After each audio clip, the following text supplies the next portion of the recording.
시청자 여러분 안녕하십니까? 채널A 뉴스L 라이브 시작합니다. 오늘 첫 소식입니다. 연일 이란을 압박하고 있는 미군. 호르무즈 해상 봉쇄를 이어가면서 숨통을 더욱 조여가고 있죠. 미 중부사령부가 새로운 영상 하나를 공개했습니다. 제목은 유조선에 올라탄 미군인데요. 영상 함께 보시겠습니다. 자, 미군의 특수작전 병력이 헬기를 이용해서 코모로 국적 유조선에 직접 내려서 장악하는 모습입니다. 직접 검문까지 하고 있는데요. 선적 서류와 화물, 목적지 등을 아주 상세하게 확인하면서 검문을 진행했습니다. 이렇게 직접 검문뿐만 아니라 영상 보시는 것처럼 항해 중이던 대형 유조선을 정조준해서 타격하는 영상도 함께 공개했습니다.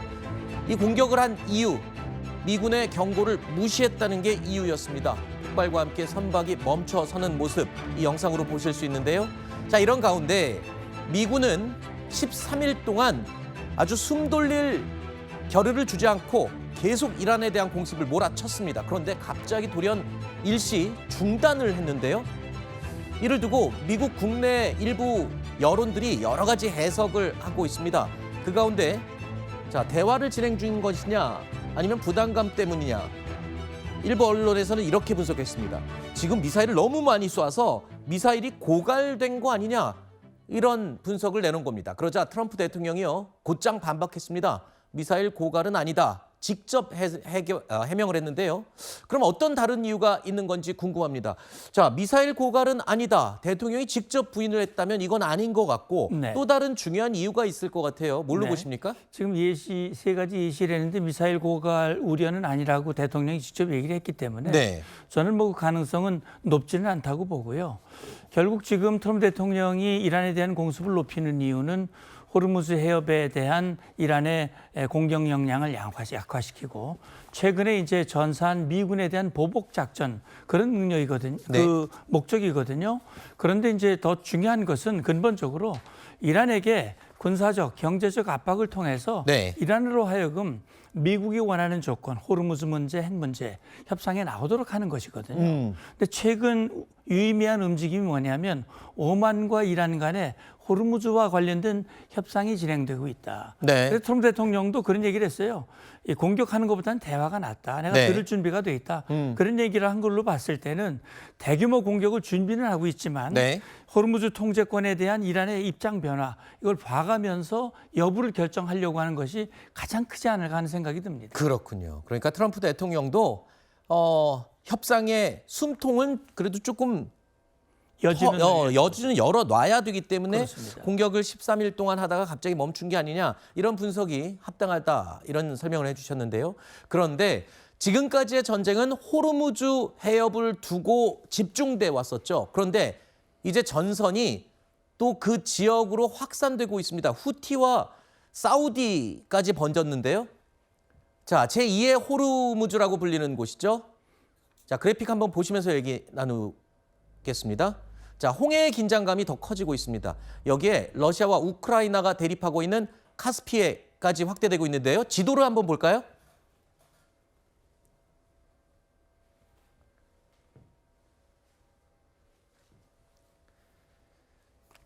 자, 지도를 보시면 원래 호르무즈 해협에서 집중되던 전쟁이 자, 사우디아라비아가 있는 홍해 쪽으로 그리고 그 위에 카스피해 쪽으로 주변국들로 확산되고 있는 겁니다. 자, 아까 앞서 보신 영상, 거의 불바다가 되고 있는 영상 다시 보고 계시는데요. 끝없이 이런 전쟁의 분위기가 퍼져나가고 있는 겁니다. 사우디아라비아의 공격을 받은 친이란 성향 후티 반군까지 지금 적극적으로 전투에 개입을 하고 있죠. 사우디아라비아 내에 두 곳의 정유시설을 미사일과 드론으로 공격을 했다고 주장을 하고 있습니다. 자, 홍해에서 2,000km 넘게 떨어진 카스피해로도 가보겠습니다. 자, 영상 보실까요? 자, 멀리서 보고 있는 영상인데요. 큰 폭발이 일고 있습니다. 우크라이나가 카스피해를 지나가던 이란 상선을 공격해서 이 공격으로 선원 1명이 숨지고 1명이 다쳤습니다. 자, 호르무즈 해협뿐만 아니라 이렇게 홍해, 카스피해까지 전선이 확대되는 분위기. 글쎄요, 세계 에너지 물류에 미치는 영향 굉장히 클 것 같은데요. 이 전쟁이 이렇게 확산되는 것 전 세계가 우려하고 있는 부분 아닌가요? 그렇습니다. 이렇게 되면서 지금 유가도 $100를 넘었거든요. 네.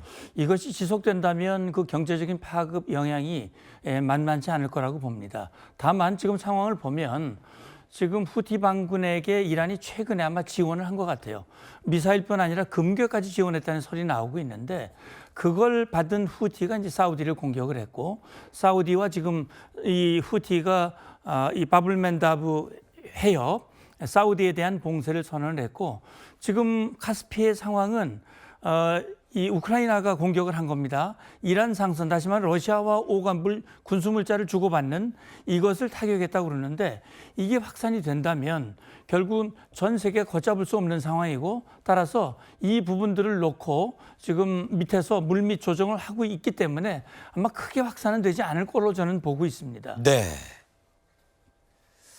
자, 일단 이란 전쟁 주변국들로 전선이 확대되는 우려가 지금 계속 제기되고 있는데요. 하지만 앞서 말씀드린 것처럼 트럼프 미국 대통령은 그래도 공격을 이어가다가 한 번에 또 대화 기회를 주는 게 아니냐. 앞으로 더 전세를 지켜봐야 되는 상황이죠. 자, 이런 가운데 러시아와 북한의 관계가 또 심상치 않습니다. 러시아 측이요. 북한을 향해서 3만 명의 파병을 더 원하고 있다라는 주장이 제기된 건데요. 우크라이나 입장에서는 되게 더 심각해진 것 같습니다. 젤렌스키 우크라이나 대통령이 공개한 내용인데요. 들어보시죠. Росія хоче отримати ще 30 тисяч військових з Північної Кореї. Вже з червня Північна Корея готується передати Росії нові пускові установки для балістичних ракет.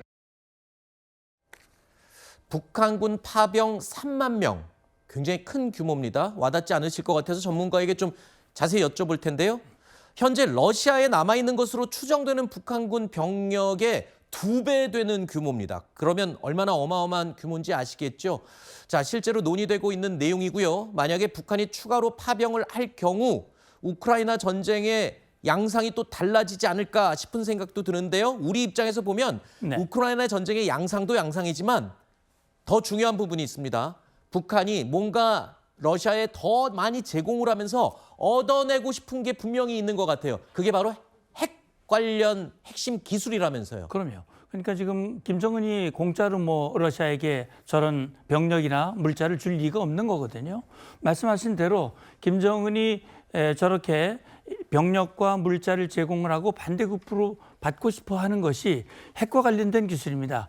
지금 북한이 ICBM의 이 대기권 재진입 기술 문제라든지 다탄두 기술, 그다음에 전술핵 미사일을 소형화시키는 거, 그리고 핵잠수함의 소형 원자로라든지 네. 정찰 위성 이런 것들은 고도의 기술이기 때문에 북한이 가지고 있지는 않습니다. 따라서 김정은 푸틴에게 이런 푸틴의 필요를 채워주면서 네.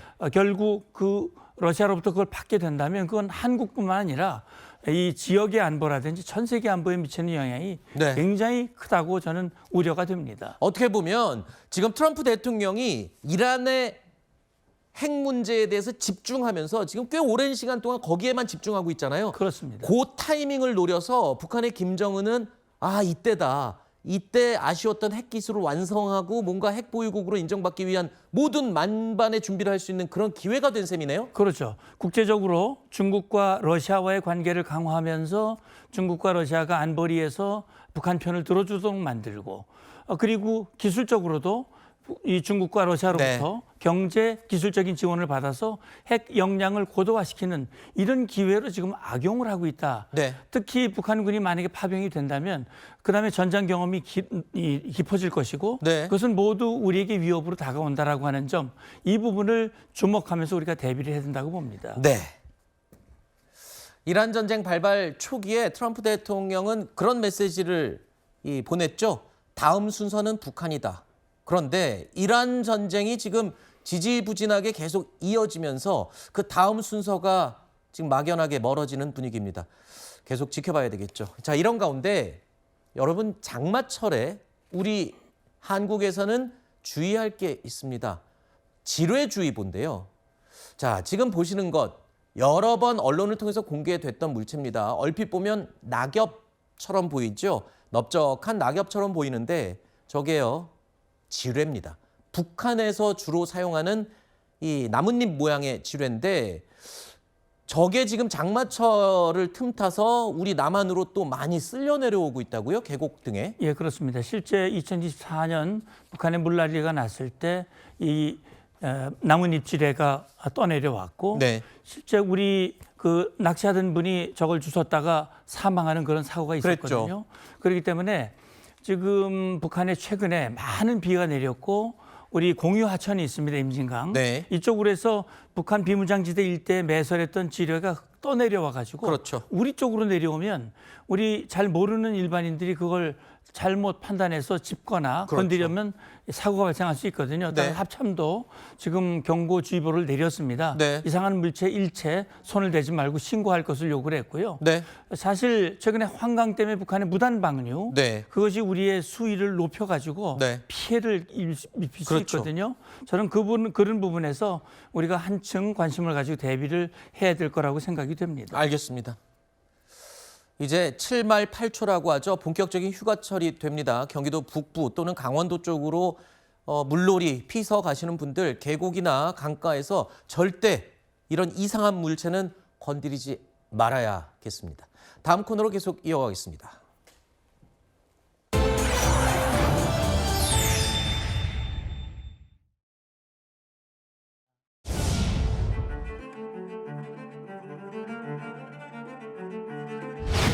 있을 수 있는 일은 아니지만은 당 내부의 문제를 가지고 이런저런 이야기하는 것은 적절하지 않다고 생각을 합니다. 당사 문제는 바쁜 게 아닙니다. 그럼 어떻게 좀 대화가 마무리됐는지 여쭤볼 수 있을까요?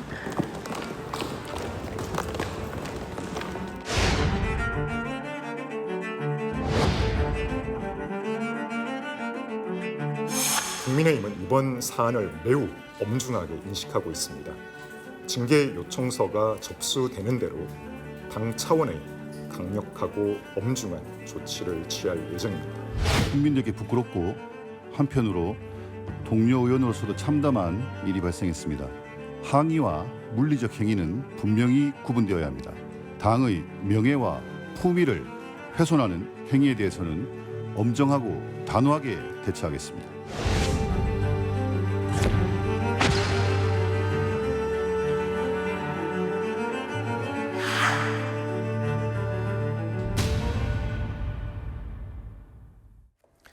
지난주에 아주 시끄러운 일이 발생했죠. 국민의힘 권영진 의원이 국회 상임위 배분 문제, 그러니까 본인이 가고 싶은 소위 말하는 알짜배기 상임위에 가고 싶었지만 본인이 가지 못해서 이에 불만을 품고 정점식 원내대표의 멱살까지 잡는 초유의 일이 있었습니다. 이 파장이 지금 거셉니다. 당시에 오갔던 거친 말들까지 드러나면서 논란은 더 커지고 있는데요. 멱살을 잡혔던 당사자인 정점식 원내대표가 오늘 직접 기자회견을 열었습니다. 그러면서 사사로운 감정은 잊어버리겠다. 그러면서도 이 논란을 봉합하려는 메시지를 냈습니다. 지난주 불미스러운 일로 인해 국민 여러분과 당원 여러분들께 심려를 끼쳐드려 송구하게 생각을 합니다. 다시는 이런 일이 발생하지 않도록 원내대표로서 역할을 다해 가겠습니다. 이번 일을 계기로 해서 보수의 품격과 당의 질서를 바로잡는 그런 계기가 되어야 된다고 생각을 합니다. 지난 사감을 모두 잊고 국민의 삶과 국가의 그리고 대한민국의 정상화를 위해서 원내대표로서의 책무를 다해 나가겠습니다. 자, 정점식 원내대표의 멱살을 잡았던 그 권영진 의원도요. 역시 오늘 직접 만나서 사과를 전하기도 했습니다. 그 안에서 어떤 대화 나누셨는지. 다음날 원내대표께서 일정을 못 챙기실 정도로 충격을 받았다는 얘기를 듣고 저도 너무나 마음이 아프고 후회가 됐습니다. 대표님께서도 사과를 흔쾌히 받아주셨고 그런 상황입니다. 개인의 일이 아니라 좀 이게 국민의힘 전체의 일이다. 최고위에서도 좀 중징계나 아니면 잦은. 저도 살다 보면은 사람이기 때문에 실수를 할 수 있는데 이번 실수는 제 인생에 있어서 너무나 큰 그런 실수였다 이렇게 생각을 합니다. 그래서 아직도 내가 멀었구나, 인격적으로도 또 정치적으로도 아직도 내가 멀었구나 이런 생각을 많이 했습니다. 주말 중에 사실 거의 잠을 자, 이 정도는 하겠습니다. 본인이 가고 싶은 상임위에 가지 못하게 된 부분에 대해서 불만을 품고 원내대표의 멱살을 잡았다. 글쎄요, 권영진 의원 진심으로 사과를 하는 모습이었긴 했습니다. 주말 사이에 제대로 잠도 못 잤다. 마음고생이 심했다. 이렇게 기자들에게 이야기를 했는데요. 일단 정점식 원내대표 멱살을 잡힌 데 대해서 다 잊겠다라고 이야기를 하기도 했고요. 권영진 의원 장 본인도 사과를 받아줬다라고 또 알리고 있어요. 근데 저럴 수밖에 없는 것 같습니다. 일이 너무 커졌고 내부적으로야 그럴 수 있겠지만 너무 공개적으로 일이 일파만파 커졌습니다. 저렇게 문제가 된 이유가 너무 사적인 이유로 내가 가고 싶은 데 가겠다. 알짜배기 상임위에 가고 싶은데 나 왜 거기 안 보내줘? 이런 이유로. 글쎄요. 납득이 가지 않는 국민들이 볼 때는 이러다 보니까 당내에서는 이런 얘기까지 나오고 있습니다. 이게 그냥 넘어갈 수 있는 문제가 아니다. 이거는 중징계를 해야 한다라는 의견까지 나오고 있습니다. 권영진 의원에 대해서 자진 탈당을 권유하자는 의견과 이 의견이 받아들여지지 않을 경우 신속히 윤리위를 소집해서 가능한 가장 최고 수준의 징계 조치가 필요하다는 의견이 주를 이뤘습니다. 특히 제명을 포함해서 최고 수준의 징계가 필요하다는 데는 참석한 모든 지도부 위원들이 공감대를 이뤘다는 점을 말씀을 드립니다. 이게 누구 하나의 잘못이라기보다는 일단은 큰 오해가 있었던 건 맞아요. 원래 약속했던 상임위 배정이 있었고 겸직 두 가지. 근데 지도부가 그거를 약속을 안 지킨 부분에 대해서 지금 권영진 의원도 굉장히 서운했던 부분도 없지 않거든요. 네. 자, 일단은 하지만 당 내에서는 중징계 얘기가 나오고 있습니다. 네, 그렇습니다. 일단 권영진 의원이 선수라기보단 일단 대구시장도 했잖아요. 네. 그러니까 의원은 재선이지만 그러나 대구시장까지 합치면 4선급이거든요. 네. 그리고 정점식 의원보다 사실 나이도 조금 높고 또 이제 정계 진출도 훨씬 빨리 했습니다. 그러다 보니까 지금 이 권영진 의원이 이렇게 분노하고 하는 어떤 태도를 취했는데 일단 대단히 잘못됐죠. 이건 있을 수 없는 일입니다. 어떠한 이유로도 폭력을 행사하는 것. 그런데 좀 들여다보면 지금 정점식 원내대표도 좀 아쉬운 점이 사실은 원내대표가 다 조율을 하거든요. 네. 사전에 어쨌든 설득도 하고 이런 어떤 불만이 터지기 전에 충분히 어떤 조율 시간을 갖는데 그게 좀 부족했었나 봅니다. 그러니까 네. 이렇게 나왔고 정점식 원내대표가 이 사과를 받아들인다라고 한 건 자신의 어떤 리더십의 문제도 좀 지적받고 있거든요. 충분히 원내대표로서 이런 어떤 당내의 하모니를 이루게 만드는 책임이 자기한테 있는데 네. 어쨌든 자기가 피해자임은 확실하지만 그런 리더십을 보이지 못했다는 점에서 네. 다시 그것을 받아들였다라고 포용적인 어떤 자세를 취했고요. 그렇지만 이미 벌어진 어떤 폭행 사건과 관련해서는 이미 윤리에 제소도 됐고 그래서 지도부가 오늘 이 결정을 내린 것 같습니다. 탈당 권고, 좀 전에 네. 탈당 권고로 결론이 났는데 그건 권영진 의원이 뒤늦게 사과를 했더라도 네. 받아들여야 되는 어떤 상황이 아닌가 싶습니다. 원래 처음에는 제명까지 얘기가 언론에는 흘러나왔었거든요. 근데 일단 지도부가 탈당 권고라는 쪽으로 기우는 것 같아요. 그런데 정점식 원내대표와 이 권영진 의원 이 다툼의 충돌의 당사자들은 서로 원만하게 지금 화해를 했지만 지도부는 그래도 탈당이라는 꽤 적지 않은 지금 결과를 요구를 하고 있는 거잖아요. 이유가 뭡니까? 그 결정적인 이유가 이렇게 강하게 나가는 이유. 일단 우선 이제 당원들 사이에서 이제 목소리가 많이 나왔죠. 당원들이 윤리위에 이제 징계 요청을 하겠다. 그러면서 최고 수준의 징계해달라는 당원들의 요청이 가장 먼저 많았다는 거. 이 이유가 당원들의 뜻을 받들어서 우리가 정당을 운영하기 때문에 그 뜻을 우리가 무시할 수 없는 상황이다. 그게 하나 있었을 것이고요. 또 이제 원내 의원들 사이에서 폭력이 오고 가게 되면요. 원내 네. 의원들 사이에서 신뢰가 무너지고 당을 운영할 수가 없게 됩니다. 이제 네. 그렇기 때문에 원내 의원들 사이에서도 이런 선례가 났을 경우에 확실하게 조치한 것을 보여줄 필요가 있었을 것이고요. 이걸 만약에 손방망이 징계했다. 그러면 원내에서 또다시 제2, 제3의 이런 폭력 사태가 날 수도 있는 거거든요. 네. 그리고 두 번째 이유는 당원들 뜻이 부끄럽다. 보수의 품격을 기대하고 우리가 국민의힘을 지지하고 있는데 이렇게 폰이 오간 것을 그냥 넘어가서는 안 된다라는 당원들의 뜻이 가장 크게 반영된 것. 그 두 가지 이유가 아닐까 싶습니다. 의원들이 이 배당되는 상임위는 수가 정해져 있고 그렇기 때문에 과거에도 상임위 배분에 대해서 그러니까 조금 더 힘든 곳이나 아니면 조금 더 상대적으로 덜 힘든 곳이나 여러 가지 차이가 있겠죠. 이를 두고도 항의하는 경우는 왕왕 발생했지만 이렇게 물리적인 충돌까지 벌어진 거는 굉장히 이례적이기 때문에 이런 부분에 대해서 당 내에서도요 굉장히 말이 많이 나오는 거죠. 권영진 의원에 대한 격앙된 반응들이 계속 쏟아져 나오고 있습니다. 본인 스스로가 거처를 정하는 것이 맞지 않을까. 재발 방지를 위해서라도 강력히 조치해야 된다는 것이 지금 의원님들의 생각이십니다. 엄벌을 촉구하는 당원들의 요구가 많이 접수되고 있는 상황이라는 점도 추가로 말씀을 드립니다. 사과로 끝날 일이 맞느냐라는 목소리가 나오고 있는 상황이어서요. 자, 권영진 의원이 직접 사과까지 했죠. 아까 들으셨죠. 하지만 탈당 또는 제명 요구를 비롯해서 폭행 혐의로 고발까지 나오는 그런 국민의힘 내부 분위기입니다. 당사자들 사과와 용서 뭐 이런 분위기와는 달리 논란이 쉽게 가라앉지 않을 것 같은데요. 당의 중진 권영세 의원은요. 권영진 의원의 평소 성격을 볼 때 굉장히 아쉽다. 이런 평가를 내리기도 했습니다. 권영진 의원도 성미가 급하긴 한데 그렇게 무리하는 친구가 아닌데 어제 왜 그랬는지 모르겠습니다. 상임위가 중요하지요. 중요한데 그래도 뭐 멱살 잡을 것까지는 아니지요. 그 이유를 막론하고 그렇게 이 폭력적으로 한 거는 이거 잘못된 거지요. 아마 권영진 의원도 반성을 하고 있을 겁니다. 자, 앞서 제가 잠깐 설명드렸지만 이번 사건은 소위 말하는 알짜 상임위를 배정받지 못한 권영진 의원이 서운함을 표현을 하고 또는 미리 약속된 부분을 지도부가 지키지 않은 부분에 항의를 한 부분 여러 가지 복합적입니다.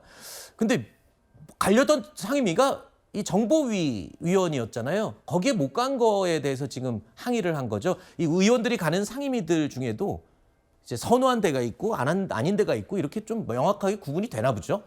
아마 의원들마다 선호하는 그런 상임위가 있을 수밖에 없는 부분도 있고요. 이것은 심지어 이번 국회가 상반기가 아니라 하반기 상임위 아니겠습니까? 네. 하반기 상임위에 어디에 배정되느냐 그리고 어느 상임위에 간사로 배정되느냐에 따라서 다음 총선까지 영향을 미칠 수가 있는 그런 부분도 분명히 있습니다. 의원들 입장에서는 그렇군요. 그렇죠. 조금 더 주목을 받을 수 있는 상임이라든가 아니면 뭐 현실적으로는 조금 더 많은 후원을 받을 수 있는 상임이라든가 여러 가지 부분들을 고려할 수밖에 없는 부분이라고 하겠고요.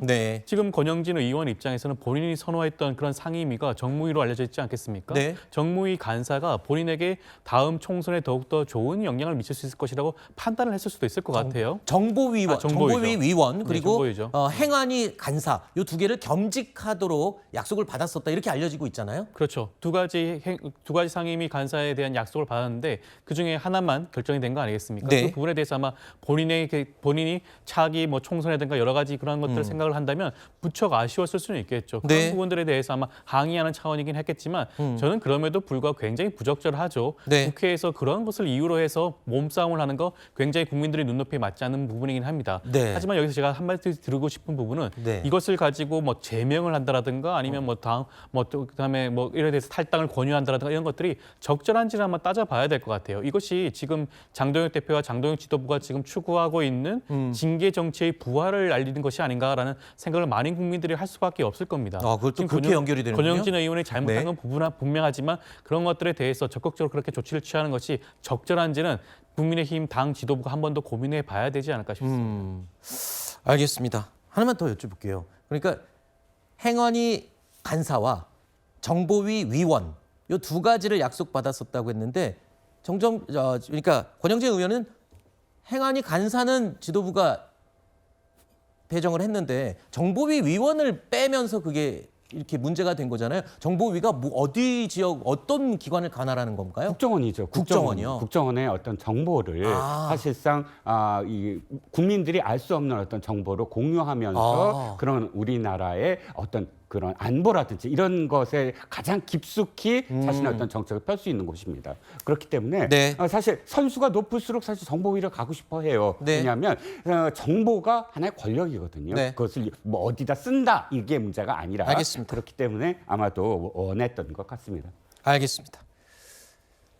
자, 그런데요. 이번 소동이 불거지면서 과거의 폭행 논란으로 탈당까지 했던 인물에 또 초점이 맞춰지고 있습니다. 바로 송원석 의원 사건인데요. 들어보시죠. 불미스러운 일로 심려를 끼친 점에 대해서 고개 숙여 깊이 사과드립니다.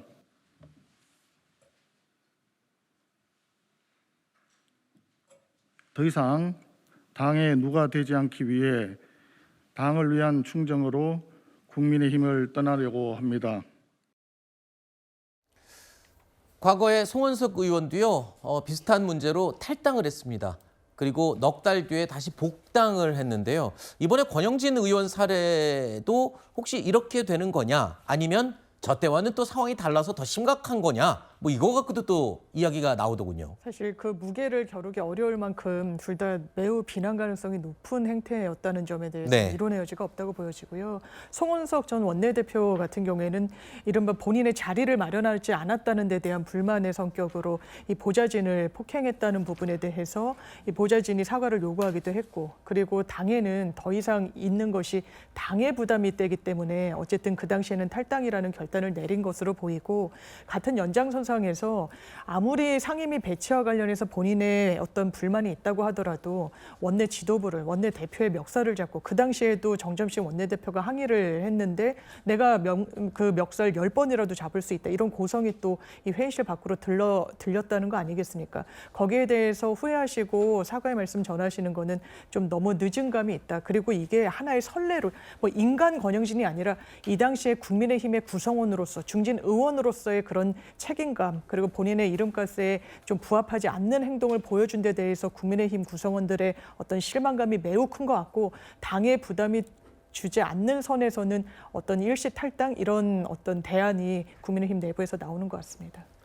네. 사실관계 다른 게 있어서 말씀을 드리면, 네네. 이게 아까 방금 말씀하신 것처럼 이제 송원석 의원이 폭력 그때 사건으로 탈당한 거는요, 보좌진에 대한 폭행이 아니고 사무처 직원에 대한 네. 폭행이었다고 합니다. 그리고 네. 지금 이 사안은 동료 의원에 대한 것이기 때문에요. 좀 물론 이제 폭력 사실 잘못됐지만 무게가 동료 의원에게 폭행을 한 것이 좀 더 좀 엄중하게 다루어지는 사안이 아닌가. 그래서 저는 네. 송원석 전 원내대표처럼 일찍 그렇게 4개월 만에 복당하는 것은 조금 부적절하지 않을까 싶은 생각이 조금 듭니다. 알겠습니다.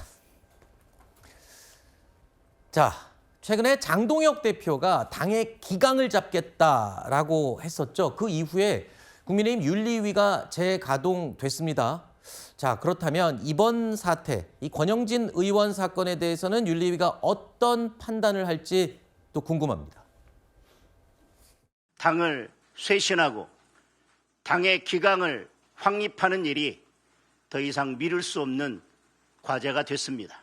기강이 무너진 군대로는 전투에서 절대 이길 수 없습니다. 지금부터 발생하는 해당 행위에 대해서는 강력한 조치를 취하겠습니다. 자, 윤리위 가동, 당의 기강 확립. 글쎄요, 그거 뭐 당연한 얘기인데요. 근데 들리는 얘기로는 지금 윤리위 소집 자체가 또 좀 힘든 상황이라고 하던데요? 네, 그렇습니다. 지금 윤리위원 한 명이 지금 사퇴를 했는데 다시 임명을 했잖아요. 네. 근데 추가로 또 사퇴를 했습니다. 그러다 보니까 지금 정족수가 되느냐에 대한 문제, 그러니까 지난주 사임하고 어제 또 사임하고 해갖고 추가로 사임하는 어떤 문제가 발생을 했습니다. 현재는 5명이고요. 근데 오늘 또 지금 그 윤리위가 가동이 된다고 하는데 부위원장에게 통보를 했느냐 안 했느니 갖고 또 논쟁이 계속 벌어지고 있습니다. 그러니까 소집 자체, 그러니까 지금 이 내용이 소집을 해서 정족수로 해갖고 윤리위 이름으로 무엇인가 결정사항을 발표할 때까지 굉장히 많은 지금 진통이 예상이 되고 있습니다. 네. 거기에다가 이 일단 당의 기강을 잡겠다고 재가동된 윤리위와 관련해서 우종환 윤리위 부위원장과 황경선 위원이요 성명서를 냈는데 이게 또 논란입니다. 그러니까 윤리위가 지금 윤리위로서의 가동을 해서 역할을 해야 되는 상황에 다른 문제들로 지금 계속 휩싸이고 있어요. 최근에 당대표를 조직적으로 반복적으로 비난하면 징계한다. 뭐 이런 윤리위의 징계 기준이 공개가 됐습니다. 자, 이걸 두고 이런 게 충성맹세 아니냐. 당대표와 이 사적으로 뭐 이거를 운영하는 게 아니냐 이런 식의 지금 비난인 거거든요. 그렇죠. 윤리위 자체가 가동되는 데 있어서 이런 논란이 나온다는 게 조금 우려되네요. 그렇죠. 앞으로 윤리위가 어떠한 결정을 내리든지 간에 그것이 독립적인 판단일 수가 있을 것이냐라는 말이 나올 수밖에 없습니다. 윤리위 같은 경우는 독립기구라고 할 수가 있어요. 그렇다고 한다면 장 지도부와 연결된 부분들이 최소화될 필요가 반드시 있어야 됨에도 불구하고 그런 모습을 보여주지 않고 있기 때문에 지금 부위원장이라든가 위원들 입장에서 이런 입장문을 발표하는 거 아니겠습니까? 네. 사실상 지금 윤리위가 당 지도부가 칼을 휘두르는데 그 칼로 역할을 하는 것이 아니냐라는 여러 가지 비판이 있을 수밖에 없죠. 그런 부분들을 지적할 수밖에 없는 것이고요. 최근에 윤리위원으로 추가로 임명된 분도 미디어 대변인 아니겠습니까? 네. 미디어 대변인이라고 하는 것은 당의 입장을 발표하는 그런 분이라고 할 수가 있어요. 그럼에도 불구하고 독립기구인 윤리위의 윤리위원을 만다? 이것부터가 지금 국민의힘 당 지도부가 윤리위를 어떻게 생각하는지를 여실히 보여주는 게 아닌가 싶습니다. 자, 윤리위는 독립적으로 운영이 돼야 말하자면 이 형평성 그리고 당위성이 인정이 되는 거 아니에요. 근데 방금 지금 보여드린 다시 한번 그 그래픽을 보여주실까요? 당 대표를 조직적으로 그리고 반복적으로 비난하면 징계한다. 그러면 충성 맹세하면 징계 안 받고 아니면 비난하면 징계 받고 이런 건가요? 그런 의미로 이제 얘기한 건 아닙니다. 네. 이게 이제 어떤 의미냐면 해당 행위를 할 경우에 네. 징계한다라는 것은 당연한 거죠. 당헌 당규에서 나와 있는 행위인데 지금 저 반복적 조직적이라는 것은 특정한 목적을 가지고 특히 외부에 있는 무소속 의원을 돕기 위해서 그를 위한 목적으로 의도적으로 목적을 가지고 현 지도부를 와해시키기 위해서 와해시키면 빈자리 생기니까 외부에 있는 사람이 다시 들어올 수 있는 기회가 생기는 거 아닙니까? 그런 목적을 가지고 해당 행위를 할 경우에는 당 윤리위에서 심사할 수 있다라는 그런 의미가 됩니다. 근데 저거를 좀 좁게 얘기하다 보니까 반복적이고 지속적으로 하게 되면 저 부분만 보여서 마치 그러면 충성맹세를 하고 충성에 관련된 얘기만 하면 징계 안 받고 그러면 비판이나 비난을 하면은 징계 받느냐라고 좁게 해석한 것이 보이는데 저 말의 취지는요. 해당 알겠습니다. 행위입니다. 해당 행위를 네. 했을 경우에 당연히 징계받는 것은 당연하다고 생각합니다. 알겠습니다. 일단 윤리위가 해야 될 일이 많습니다. 지금 뭔가 적극 가동이 돼서 당의 논란을 좀 중립적으로 해법을 내놔야 하는 시점이죠. 국민의힘 윤리위 어떤 결정을 내릴지 운영은 시작이 제대로 될 수 있을지 지켜보겠습니다. 다음 정치 라이브로 이어갑니다.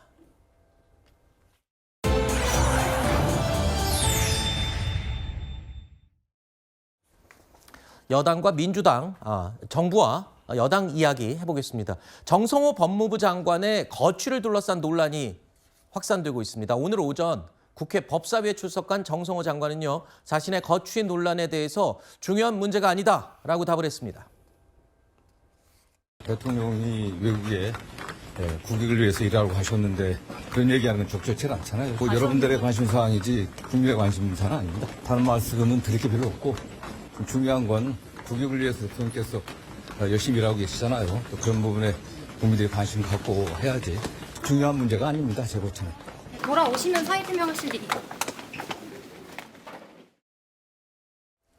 지난주에 민주당이 이 보안수사권 완전 폐지를 당론으로 결국 채택을 했습니다. 자, 그러자 정성호 법무부 장관, 사실 이 법안의 주무장관이라고 할 수 있는 이 법무부 장관이 사의를 표명을 한 겁니다.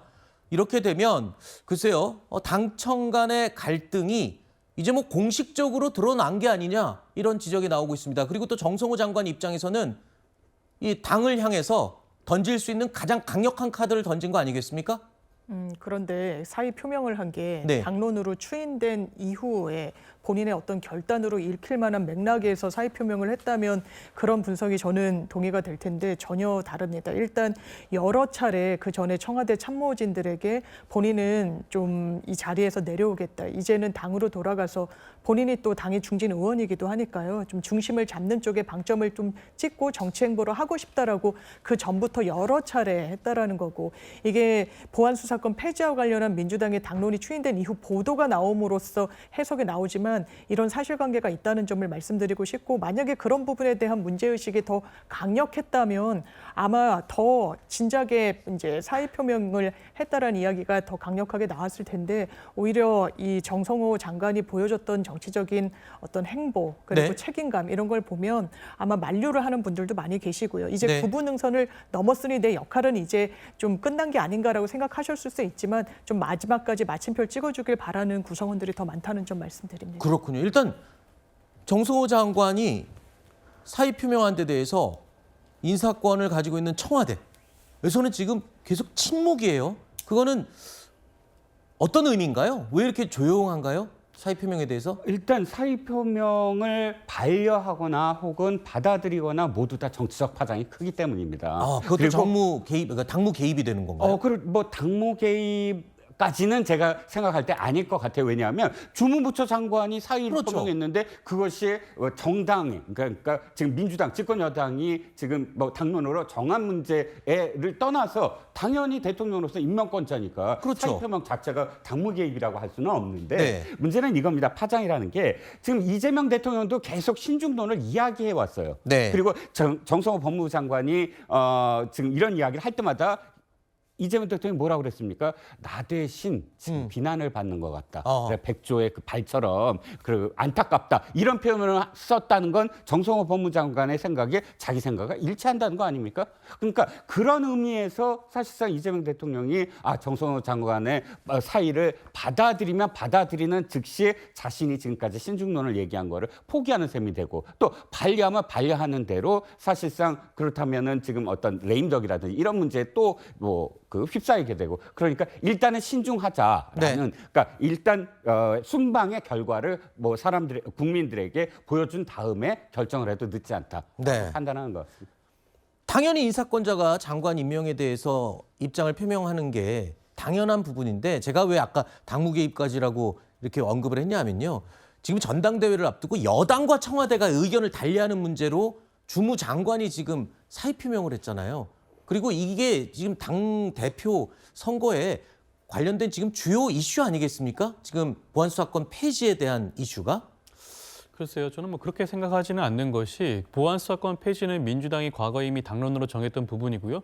최근 의원총회 과정에서 이를 추인한 바가 있습니다. 그렇다고 한다면 이번 전당대회에서 보안수사권 폐지에 대해서 반대하는 당대표 후보가 특정이 될 수가 있을까요? 지금 당대표 후보들의 경우에는 보안수사권 폐지에는 전반적으로 다 동의를 하고 있어요. 민주당 당론이기 때문에. 물론 그 보안수사권이 폐지가 되고 그 이후에 그에 대한 여러 가지 그런 부작용에 대한 그런 보완책에 대해서는 다소간 의견이 다를 수 있겠죠. 그렇기 때문에 이것을 가지고 당무 개입이라고 표현하는 건 지나친 게 아닌가 싶습니다. 알겠습니다. 제 말이 아니고 일부 언론에서 그렇게 우려를 한다라는 말을 저도 봐서 혹시 그게 어떻게 연결되는지 여쭤본 거고요. 현재 민주당이요, 다음 달에 이제 전당대회를 앞두고 있죠. 계파 갈등은 계속 논란이 되고 있습니다. 아니라고는 하지만 이게 계파 갈등 아니면 뭐냐라는 지적들이 나오고 있는 건데요. 바로 정성호 장관의 사의 표명도 그 연장선에서 언급이 되고 있습니다. 사의라고 못 들었다니까요. 법무부 장관으로 하셔야 할 일이 많습니다. 중수청, 기소청이 10월 2일 날 출범한다는 말이에요. 이것을 피하고 나가겠다 하는 것은 옳지 않다고 봐요. 책임 회피다. 특히 정성호 장관은 누구보다도 대통령과 가장 가까운 분 아니에요. 그렇다면은 대통령을 위해서 자기가 희생해야지. 나는 법무부 장관이 할 일도 의지도 없다 이렇게 말씀하시는 거 보고 깜짝 놀랐어요. 그거는 과거에 검찰총장들이 자주 하는 말이죠. 수사권이 뺏기거나 검찰 개혁에 직면할 때마다 검찰총장 그리고 검사장들이 줄줄이 사퇴 쇼를 합니다. 지금 검찰 개혁이 성공하려면 10월 2일 날 중수청, 공수청이 제때 출범을 해야 됩니다. 오늘 오전에 법사위가 열렸는데요. 전체 회의에서도 정성호 장관을 향한 여당 의원들의 사퇴 만류는 계속 이어졌습니다. 대통령의 가장 측근인 법무부 장관이 사표를 내서 관심을 자기한테 끌어오는 것은 옳지 않다고 생각합니다. 기소청이 설립하는데 이걸 마무리해야지. 대통령이 귀국하시면은 대통령께 직접 사의 표명을 하실 생각을 가지고 계세요. 10월 2일 날 출범만 하면 됩니다. 저는 뭐 큰 틀에 있어서 검찰 개혁이 대부분 완료됐기 때문에 저 개인적인 생각으로는 이제는 뭐 세수는 세부대에 담아되지 않겠습니까? 개인적인 얘기인데 지금 건강 상태가 매우 좋지 않습니다. 모두 출범시키고 나가세요. 건강은 공소청 출범과 중대범죄수사청 출범 그리고 또 약자를 위한 법무부 장관의 역할이 더 필요하다라고 하는 것으로 장관님 사퇴 의사를 접으신 게 아니네요. 장관의 거취라고 하는 건 장관 임기들이 하시는 건 아니겠습니까? 뭐 여러 가지 많은 고민을 하고 있습니다. 건강도 좋지 않다. 중수청, 공수청 출범 후에 건강은 챙기는 게 낫지 않느냐라는 서영교 의원의 말에 그런 반응이 나왔습니다. 그리고 건강도 본인은 좋지 않다. 어떻게든 정성호 장관을 민주당 의원들이 계속 붙들려고 해요. 그러니까 끝까지 마무리를 하고 나가라. 주무부처 장관이 이거 개혁 완료하고 나가야 되는 게 아니냐 이렇게 얘기를 하는 건데 제가 또 일부 기사에서는 이런 얘기도 봤습니다. 이게 만약에 장관이 지금 물러나서 사임을 해버리면 나중에 이 보안수사권 폐지를 비롯해서 검찰개혁 법안들 문제가 생겼거나 여론이 안 좋을 때 오롯이 여당이 다 책임을 져야 되는 상황이 될 수 있는 거 아니에요? 그래서 저렇게 장관을 붙드는 건가요? 아니 저는 그렇기 때문에 정성호 장관이 굉장히 여당 내에서는 신망이 두터우신 분이에요. 네. 그리고 저희가 굉장히 신뢰하고 네. 지금까지 얼마나 어려운 과정을 본인이 주축이 돼서 다 살펴보셨는지 저희가 대단히 잘 알고 있습니다. 이제 네. 구분응선을 넘었고 그러니까 마지막 마침표. 저희가 이 정성호 장관의 말씀을 수용하지 않았다는 취지로 언론에서 진단하는 거 그 사실과 다릅니다. 아, 그래요? 왜냐하면 보안 수사권이 있어야 될 필요성에 대해서 언급하셨고 여러 대안을 이야기하셨거든요. 보안 수사권이 폐지되면 정권 송치해야 된다. 거기에 대해서 민주당이 그럼 정권 송치하자. 전부는 아니지만 아동, 가정폭력, 장애인, 노인 이런 피해자에 대해서 구제가 더 세심하게 설계돼야 되는 부분에 대해서는 검찰이라면 이제 공소청이 되는 거죠. 네. 다 넘기자는 쪽으로 가닥이 잡히고 있어요. 이런 부분과 관련해서 이제 정말 마침표 하나를 찍는 데 있어서 당장 다른 분이 오셔서 이 업무를 정성호 장관에 견주어서 하실 수 있는지에 대한 이런 평가 그리고 그 정도로 신뢰가 높다는 점 그래서 민주당 구성원들이 만류하고 있다는 점 말씀드립니다. 그렇군요. 민주당 의원들 적극적으로 아까 법사위에서 장관 사퇴 만류하는 모습 보셨죠? 그런데 이 만류는 민주당뿐만이 아닙니다. 야당도 정 장관의 사임을 적극적으로 만류하고 있습니다.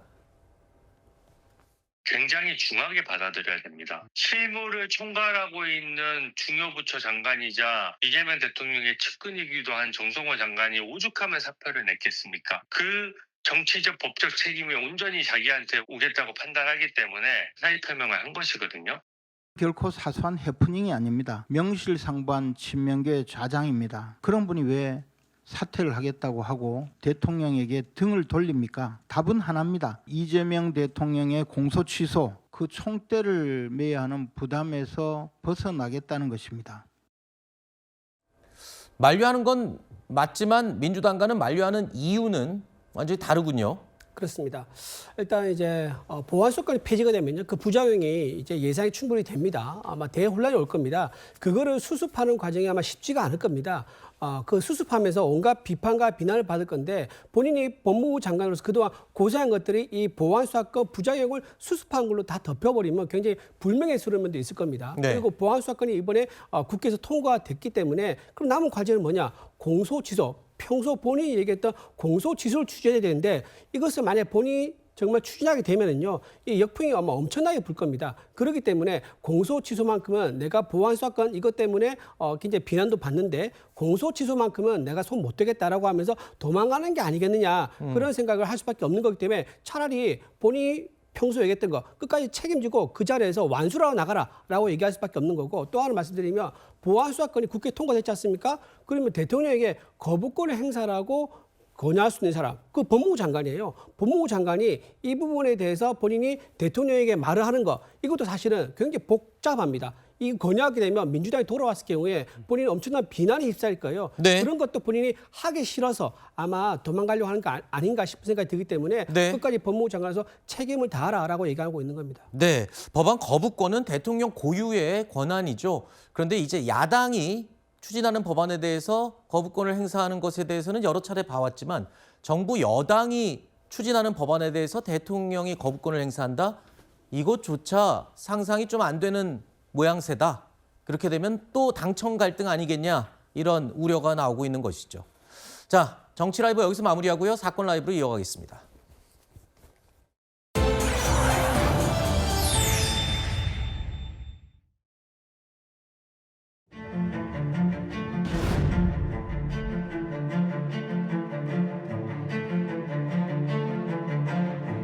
증인신문이 치를 예정입니다. 증인으로는 피해자 유가족 측 한 분과 그다음에 다른 피해자 남고생 그렇게 돼.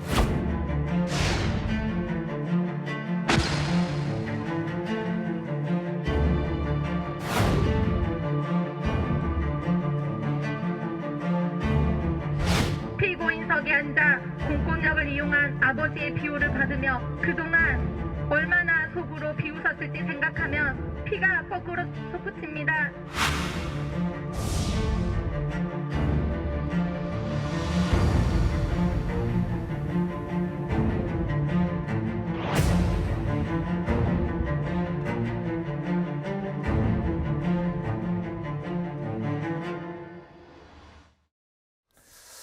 고 이채원 양 외에도 장윤기에 의한 피해자는 한 명이 더 있습니다. 살려달라는 채원 양의 비명을 듣고 현장에 곧장 달려갔다가 장윤기에게 공격을 받아서 큰 부상을 입은 남학생도 있었죠. 당시에 이 상황을 직접 목격한 유일한 목격자이기도 합니다. 그리고 유일한 생존자이기도 하죠. 오늘 이 장윤기 재판이 열렸는데요. 이 공판에 증인으로 이 남학생이 출석을 했습니다. 피해자로서는 정말 쉽지 않은 용기였을 테고요. 굉장히 심한 상처를 입은 걸로 지금 알려지고 있는데 글쎄요, 뭐 어떤 내용, 어떤 증언이 지금 주요하게 지금 주목받고 있죠? 네, 이 A군 같은 경우에는 이 고 채원 양의 비명 소리를 듣고 현장에 왔고요. 119에 좀 신고해 줄 수 있냐라는 장윤기의 말을 듣고 신고하려다가 봉변을 당한 피해자입니다. 그렇죠. 오늘 이 상황에 대해서 전반적으로 현장 진술 이 부분에 대해서 지금 증언이 이루어질 것 같고요. 또 한 명의 증인신문이 있습니다. 다름 아닌 이 피해자 채원 양의 유족이 또 오늘 증인신문을 하게 되는데요. 네. 모든 증인신문 그리고 영상 등 자료에 대한 이 증거조사 모두 다 이 검찰 측의 요청으로 사생활 보호 등의 이유로 이 비공개로 진행되고 있는 그런 상황입니다. 네. 자, 오늘 재판에서는 또 장윤기가 과거에 자신의 친구들과 나눴던 성적인 대화도 증거로 채택이 됐습니다.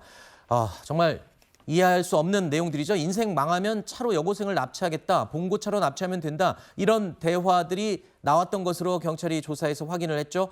성적인 목적이었음을 증명할 수 있는 중요한 증거인데 이를 위해서 이 과거의 친구도 증인으로 채택이 됐었지만 장윤기가 스스로 인정을 하면서 증인이 채택이 취소가 되기도 했어요. 뭐 더 이상 증언을 들을 필요가 없기 때문이겠죠. 그러면서도 대화를 한 건 맞지만 상대방이 유도한 거다. 뭐 이런 식으로 또 말을 에둘러서 변명을 하고 있다면서요, 장윤기가? 네, 그렇습니다. 장윤기의 변호인 측에서는 장윤기의 고교 이 시절에 생활기록부를 보면 굉장히 소극적인 친구로 묘사하고 있다면서 피고인이 이 친구를 놀리는 상황으로 해석할 여지도 있다. 생활기록부를 보면은 친구의 장난을 잘 받아주는 성격이었다라고 주장하고 있습니다. 뿐만 아니라 사회복무요원으로 활동을 할 때도 지금 대화 내용을 전반적으로 보면 성적인 대화를 본인이 유도하기보다는 다른 사람이 먼저 꺼낸 이 얘기에 대해서 호응을 하는 정도였기 때문에 이러한 성적인 대화 또한 친구가 먼저 유발한 것에 대해서 장윤기가 호응했을 가능성도 있다라고 주장하고 있습니다. 알겠습니다. 자, 다음 소식입니다. 저희 채널A가 단독으로 보도해드린 내용인데요. 얼마 전에 성수대교에서 9cm 단차가 발견했다는 소식 전해드렸고요. 그런데 추가로 이번에는 동작대교에서도 이런 상황이 포착이 됐습니다. 채널A 단독 보도 내용인데요. 일단 영상 보면서 설명드리죠. 서울 동작대교입니다. 용산구에서 북단으로 진입하는 연결 램프 구간인데요. 차량들이 유독 한 지점을 지날 때 덜컹거립니다. 차를 타고 지나가 봤습니다. 해당 지점 양옆에 구조물이 덮여 있는데요. 도로 옆 보행로에서 자세히 들여다보니 콘크리트 방호벽이 맞물리는 지점에 단차가 발생해 어긋나 있습니다. 줄자로 재보니 최소 8cm 이상 높이 차이가 납니다. 사실 이게 정상적인 모습은 아닌 거잖아요. 이게 그러니까 안전상 문제가 없다고 해도 원래 설계와 다르게 된 거니까. 성수대교에 이어서 동작대교에서도 단차가 발생한 건데 서울시에서는 뭐 어떤 입장입니까? 서울시에서도요, 이 동작대교 단차 부분은 우리가 2023년부터 인지해서 계속해서 추가적으로 관리를 해오던 것이다. 아하. 근데 추가 치마가 없고 안정된 집안의 구조를 띠고 있기 때문에 붕괴 위험은 없다라고 이야기했습니다. 그렇지만 지금 이 한강 교량 전수조사가 진행되고 있고요. 외부 전문가의 자문까지 들어서 이제 이달 말쯤에는 이 결과까지 발표한다고 하는데요. 이후에도 지속적으로 관리해 나가겠다라는 것이 서울시의 입장입니다. 알겠습니다. 자, 사건을 보다가 기다리고 있습니다. 요즘 시청자 여러분께서 많은 관심을 보여주시는 코너죠. 사회부 김지우 기자가 스튜디오에 나와 있습니다. 자, 김 기자, 첫 번째 사건 사진 보면서 시작해 보겠습니다. 돌멩이 테러. 저게 무슨 말이죠? 예, 지난 16일 제주 함덕해수욕장에서 소란을 피우던 한 남성이 벌인 일인데요. 영상 보시겠습니다. 해수욕장 도로에 순찰차가 정차합니다. 이때 검은 옷의 남성 순찰차로 다가오더니 막 손을 들고 위협적인 행동을 하기 시작합니다. 자세히 보니 돌멩이도 들고 있습니다. 이렇게 한동안 서 있던 남성, 갑자기 돌아서 가는가 싶더니 경찰관이 순찰차에서 내려 남성에게 얘기하려는 순간 그 돌멩이를 들고 경찰관에게 달려갑니다. 아니 그러면 경찰관에게 달려들어서 공격을 한 거예요, 진짜로? 예, 이 남성 돌멩이로 경찰관 머리를 가격했습니다. 폭행당한 경찰은 머리를 부여잡고 옆에 있던 시민이 남성을 걷어차며 겨우 제지합니다. 곧바로 저렇게 다른 경찰관이 뛰어와서 남성을 제압하고 수갑을 채웠습니다. 당시 경찰은 누군가 소란을 피운다는 신고를 받고 출동했는데요. 이 남성 해수욕장 일대를 다니며 피서객들까지 위협한 것으로 알려졌습니다. 경찰은 특수공무집행 방해 혐의로 남성을 구속했습니다. 네, 두 번째 소식 보겠습니다. 누가 차를 뒤지고 있는 모습인 것 같은데 뭐죠? 예, 경찰이 지금 차를 뒤지고 있는 건데 수면 마취제 같은 약품을 찾는 겁니다. 네. 영상 보면서 설명드리겠습니다. 경찰이 트렁크와 운전석을 샅샅이 뒤지고 있습니다. 한 의사의 차량인데요. 이 의사는 환자들로부터 돈을 받고 수면 마취제를 불법 투약한 혐의를 받습니다. 경찰은 지난 2021년부터 2년간 강남 일대에서 환자 8명에게 프로포폴 등을 100차례 넘게 투약한 의사들을 적발했습니다. 한 번 불법 투약할 때 원가의 30배인 35만 원씩을 받는 수법으로 총 4억 1,700만 원을 챙긴 걸로 파악됐습니다. 네. 수면 마취된 환자들을 불법 촬영하기도 한 의사들은 구속됐습니다. 네. 또 다음 사건 보겠습니다. 탁구장에서 벌어진 일 같은데 누가 쓰러져 있네요. 예, 탁구하던 중에 쓰러진 시민을 경찰관이 구조한 겁니다. 영상부터 보시면서 설명드리겠습니다. 탁구를 하다가 잠시 멈춘 남성, 갑자기 의식을 잃고 바닥으로 쓰러집니다. 주위 사람들이 놀라서 달려오고 그중 한 남성이 의식을 확인하더니 저렇게 바로 심폐소생술을 실시합니다. 네. 이 남성, 쉬는 날 운동을 하던 분당경찰서 소속 김삼수 경감이었습니다. 김 경감은 구급대가 도착할 때까지 10여 분간 쉬지 않고 심폐소생술을 이어갔습니다. 병원으로 옮겨진 남성은 심근경색을 진단받아 시술을 받고 건강을 회복했습니다. 남성은 회복하고 김 경감 덕분에 생명을 구했다면서 감사 인사를 저렇게 남겼습니다. 그렇군요. 또 다음 소식 보겠습니다. 하늘에서 콘크리트가 떨어졌다고요? 무슨 일이죠? 예, 간발의 차로 큰 부상을 피한 사건인데요. 영상 보시겠습니다. 저녁 시간대에 서울 종로구 길거리, 행인 머리 위로 흰 물체가 날아듭니다. 어이구. 물체를 맞은 남성은 머리를 부여잡고 간발의 차로 피한 남녀는 깜짝 놀라 뛰어갑니다. 상가 콘크리트 외벽이 떨어져 행인을 덮친 겁니다. 머리를 다친 60대 남성은 병원으로 옮겨졌는데 생명에 지장은 없는 걸로 전해졌습니다. 콘크리트 덩어리는 맨홀 뚜껑만한 크기로 큰 인명피해로 이어질 수도 있던 아찔한 상황이었습니다. 네. 담당 구청은 건물이 노후화돼 외벽 타일과 함께 콘크리트 일부가 떨어져 나간 걸로 보고 있습니다. 경찰은 정확한 사고 원인을 조사할 예정입니다. 네. 사건을 보다 김지우 기자와 함께했습니다. 수고했습니다. 자, 다음 날씨 궁금하시죠? 날씨 알아보겠습니다.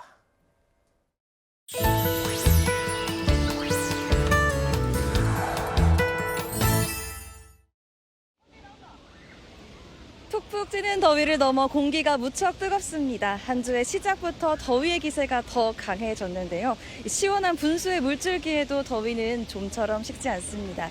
온열질환 발생 가능성이 큰 날씨인 만큼 오늘 바깥 활동은 최대한 피해 주시는 게 좋겠습니다. 지도에서 보라색은 폭염특보가 내려진 곳으로 체감 온도가 33도에서 35도를 넘는 지역입니다. 연두색은 열대야주의보로 밤에도 기온이 25도 아래로 떨어지지 않는 곳인데요. 두 특보가 모두 내려진 곳은 비금으로 표시돼 강원 영동 일부와 한라산을 제외한 전국 대부분이 해당됩니다. 한낮에 서울에서 33도, 강릉도 33도, 대전과 전주 34도, 대구 37도, 부산 35도까지 실제 기온 자체로도 특보 기준을 넘어서겠습니다.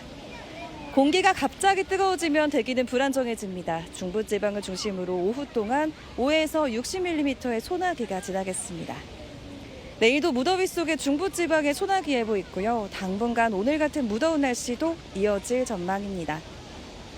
더위를 피하는 것도 중요하지만 수분을 충분히 보충해주는 것도 중요합니다. 탈수 증상이 발생할 수 있기 때문에 이온 음료나 물을 충분히 드셔주시길 바라고요. 열을 내려주는 오이나 수박을 드시는 것도 도움됩니다. 지금까지 서울 광화문 광장에서 날씨였습니다. 뉴스데이 라이브 오늘 순서 마칩니다. 시청해주신 여러분 고맙습니다.